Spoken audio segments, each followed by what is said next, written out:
Most followers of Muhammad have been indoctrinated to believe that the Quran that they have today is the same as the one that was revealed to Muhammad 1400 years ago. But the Samarkand and the Topkapi Qurans prove otherwise. What are the facts?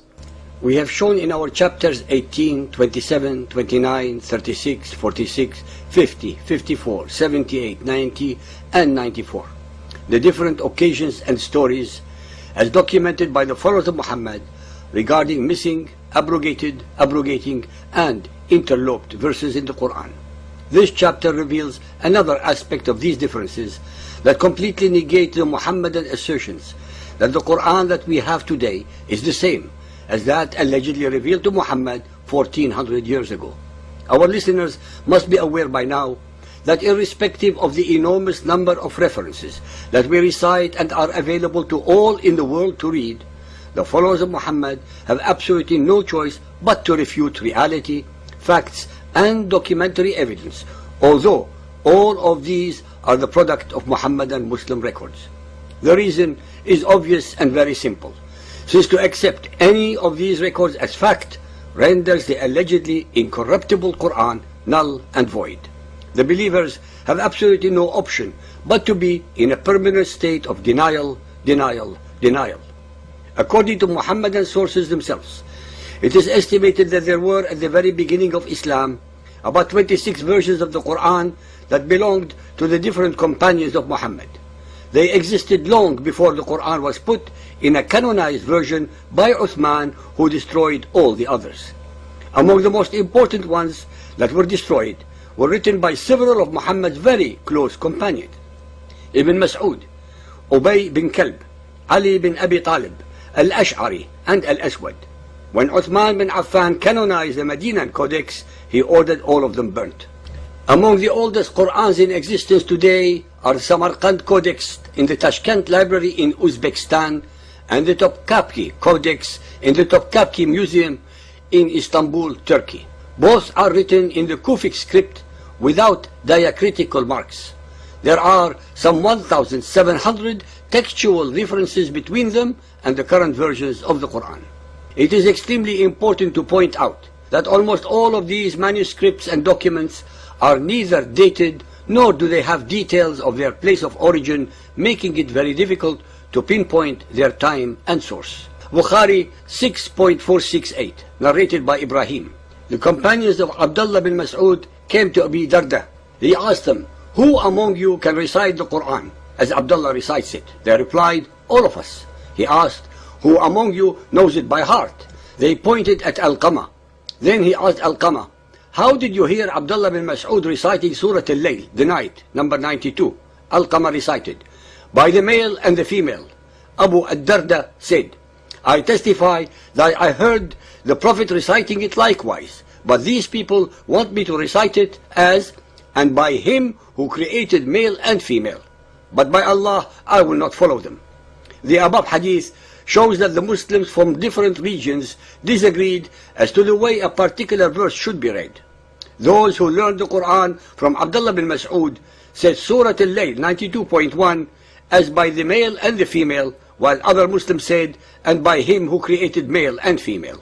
Thus the early Muslims had not all memorized the Quran the same way. We see this problem again in the following hadith. Bukhari 6.527, narrated by Ibn Abbas. Umar said, "Ubay was the best of us in the recitation of the Quran, yet we leave some of what he recites." Ubay said, "I have taken it from the mouth of Allah's apostle and will not leave for anything whatsoever." But Allah said, "None of your revelations do we abrogate or cause to be forgotten, but we substitute something better or similar." Al-Baqarah 2.106. This hadith clearly shows that the companions of Muhammad disagreed over which verses were abrogated or removed. Here we see that Ubay continued to recite the Quran with verses that the other companions considered to have been abrogated. It is obvious that Ubay refused to accept that these verses had been abrogated, for he says, "I have taken it from the mouth of Allah's apostle and will not leave for anything whatsoever."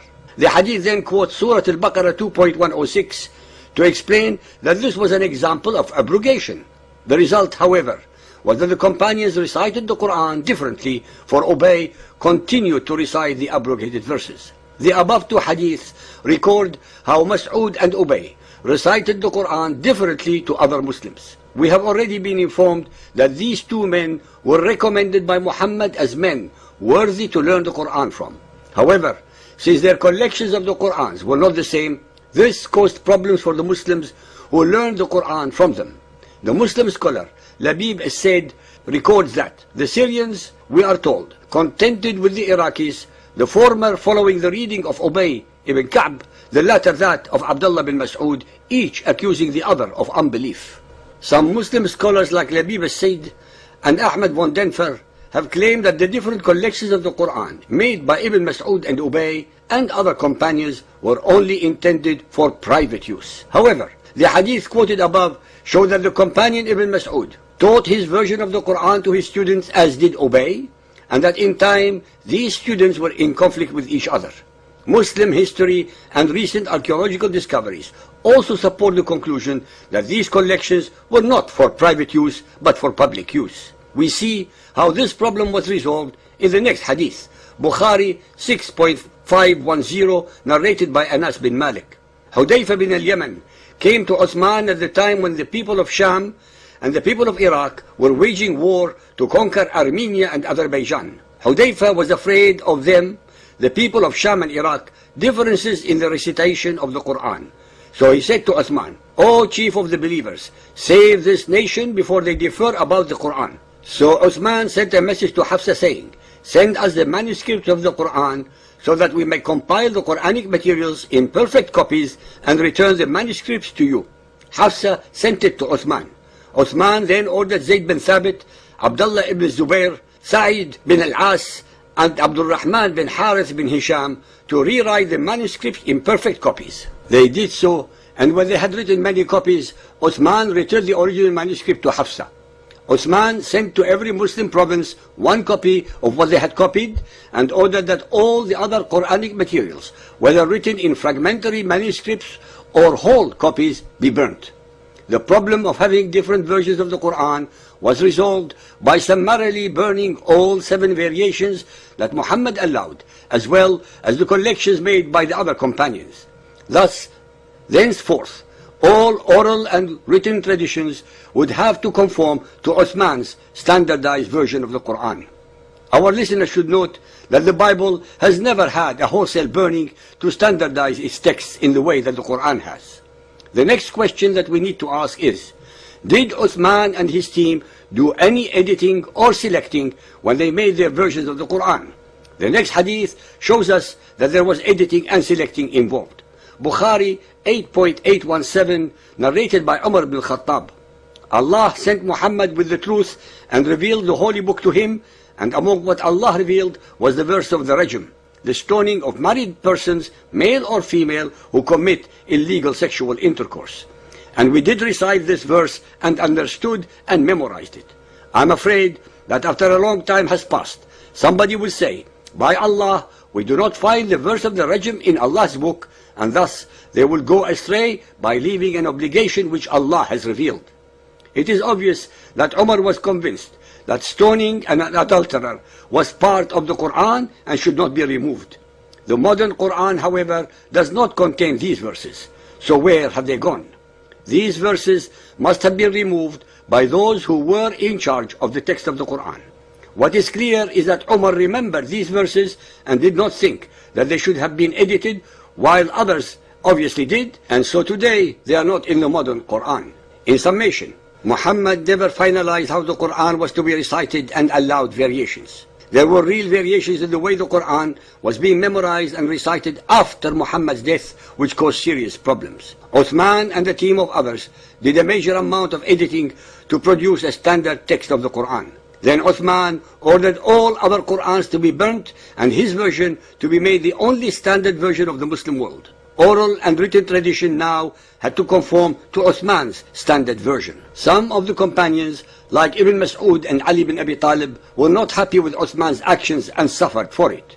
In conclusion, at the beginning of this article we considered the following claims: that the text of the Quran is entirely reliable, that it has been as it is, unaltered, unedited, not tampered with in any way since the time of its revelation, that the Quran was memorized by Muhammad and then dictated to his companions, and written down by scribes who cross-checked it during his lifetime. Not one word of its 114 chapters have ever been changed over the centuries. So-called believers and unbelievers, having now recited many of the hadiths and other sources, it is obvious that these Muslim claims are an exaggeration and have no support at all from the authoritative hadiths. In fact, the hadiths record the exact opposite. They say that Muhammad never standardized the Quran and allowed variations, and that the early Muslims memorized the Quran differently.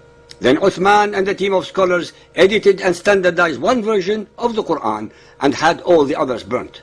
I have no doubt that the collection of the Quran that Uthman made is one good record of what Muhammad recited. However, it was not the only good collection that was made, and it was not a collection made by Muhammad.